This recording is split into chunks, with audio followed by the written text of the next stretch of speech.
My Open Box GPU has arrived. Is it going to be okay, or is it going to be an absolute scam or broken?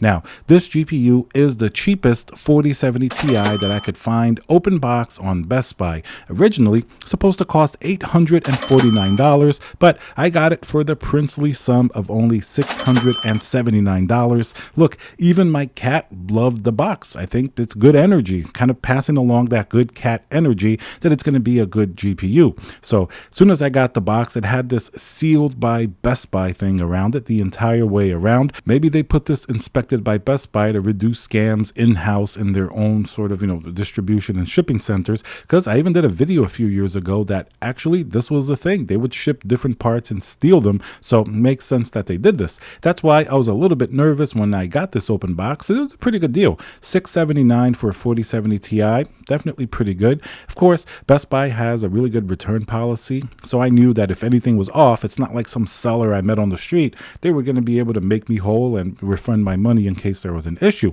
But anyway, as I really started to take a look at the box, you could see sealed by Best Buy, inspected by Best Buy all the way around. And of course, as I even opened the package,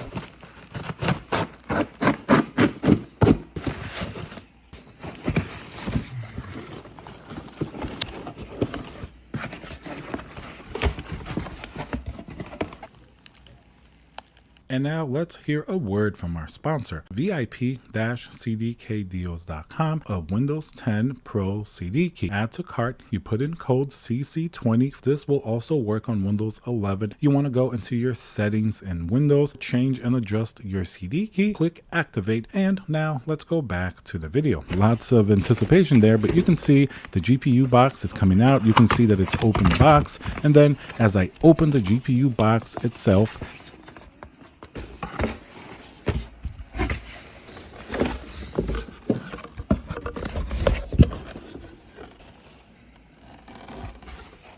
pull it out. Even some of the packaging is still sealed. Like, for example, the PCIe connector was never opened. The package was never opened. So I don't know why they opened this box. Not really too sure. Obviously, the box was open, but I don't think anybody tried to actually game on this. Or if they did, they used a different adapter because this one is still sealed. Very interesting. Even though one of the display port, little things in the back, the little caps that plug them in, that one was out. So obviously, probably somebody did try to plug it into a monitor or something like that. But without that power cable, I don't know, maybe they had a different 4070 Ti. And if you like GPU content like this, remember to subscribe and smash that like button. Help me reach 100,000 subscribers by the end of the year. Would make me pretty happy. But anyway, as I pull it out, it seems to be in pretty good condition. Even the plastic wrapping was still on it, so did not see any issues or any marks or anything like that. It did say excellent condition, no damage on the box itself, so that was definitely some, pretty reassuring information. I'm sure they inspected it as that, tape around the box indicated. So as I pulled it out, I inspected it. I even peeled that tape off. Looks like GPU is pretty good. I would say almost brand new. I can't find any scratches on it. Like I said, even the power adapter was still sealed. So looked pretty new, like nobody really touched it aside from opening the box. And then, of course, the real thing here would be to throw it on my system and make sure that it works, because after all, this could have been a broken GPU that somebody returned, or it could have other issues or artifacts. Even though it's a new GPU that just came out, very possible that it could have certain problems like that. So that's exactly what I did. I threw it on some of my favorite games, and let's take a look and see how it does. Seems to be pretty good, getting pretty good frames per second. I mean, the 4070 Ti, and remember here, I'm playing at 4K. I'm trying to really push this GPU. Nvidia markets the 4070 Ti as a 1440p 120 Hz GPU. Here, I'm trying to push it to 4K and 120 Hz. Aside from the open box GPU itself, I want to see if the 4070 Ti can handle some of these games at 4K. Remember, it has a significantly reduced reduced memory bus of only 192 bits. That's much lower than a 4080 or 4090, and it's even as low as almost like a 3060, even like a a 3080 from last generation. Those all had faster memory bandwidth, which would make a big difference in some games with ray tracing and things like that. Even though it is 12 gigabytes of VRAM at 4K with ray tracing and everything turned on in a lot of these new titles, that's certainly starting to push it a little bit, and it may start to be a bit of a bottleneck for this GPU, especially with the slower memory bus. That's why I really want to push it to 4K. And at the end of the day, if you're paying this much for a GPU that had a MSRP of $849, even though I got it for cheaper, for $649, it should be able to do 4K. I mean, a few years ago, a 1080 Ti was a 4K GPU, at least a 30 frames per second starting 4K, if you know what I mean. But it was still the highest end GPU that people used for 4K.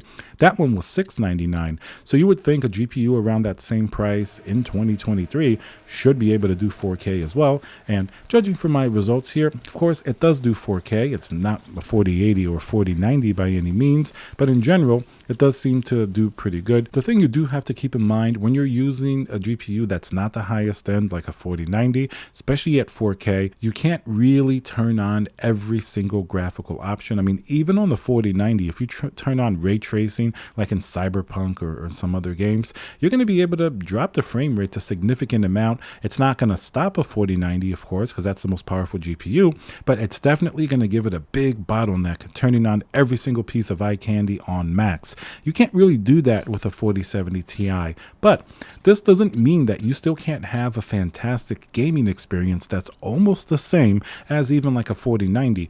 After a little while, I had a 4090 in the same system, you can almost start to forget that it's only a 4070 Ti. Of course, for games that do have ray tracing, you can't leave it on ultra and have everything maxed out. You're going to get way too low frames. Even the 4070 Ti with its next generation sort of ray tracing hardware, still not going to be able to do it as good as a 4090. So you definitely want to turn that down a little bit. Like if you have ray tracing medium or even on low, and maybe turn some of the graphical settings down. You don't have to necessarily not use ultra. This can still do ultra in many games, but ray tracing is going to be the big bottleneck here. And then, of course, other settings that may really help you, DLSS and DLSS 3.0, if the game you play supports it, could make it a much better experience. Like if you throw a 4070 Ti with something like Flight Simulator, that's going to be great because that's a CPU bottlenecked game, and DLSS 3.0 in a slow moving single player game like that, it's not going to have that many issues with, Nvidia reflex, meaning that like the input lag and things like that are not going to be a problem. And of course, the frame rate, even if it is AI generated frames like the Nvidia DLSS 3.0 has, some people call them fake frames, but in some games it does work really well and gives you a smoother overall experience.